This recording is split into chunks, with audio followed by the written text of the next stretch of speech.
The U.S. Supreme Court stays the execution of death row prisoner Richard Glossip less than 2 weeks before he's scheduled to be put to death.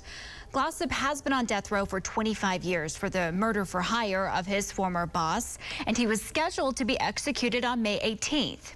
News on 6's Ashland Brothers tells us if they end up scheduling a new execution date, this would be the state's 10th attempt. Ashland? Well, that's right, Tatum. And Richard Glossip's wife says it never gets any easier. She says they visit every week without fail, and today was supposed to be their last contact visit before he was moved to Death Watch.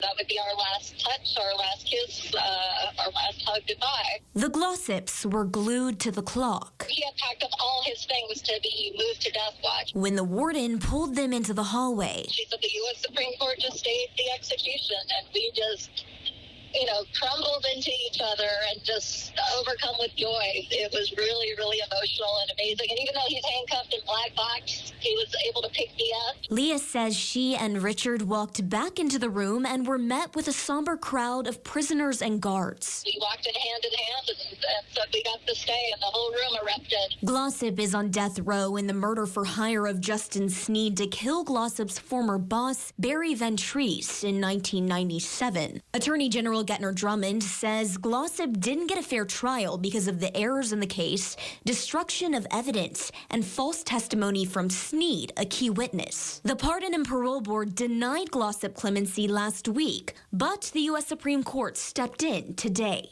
You don't have to show that you are going to win, but you do have to show that you're likely to.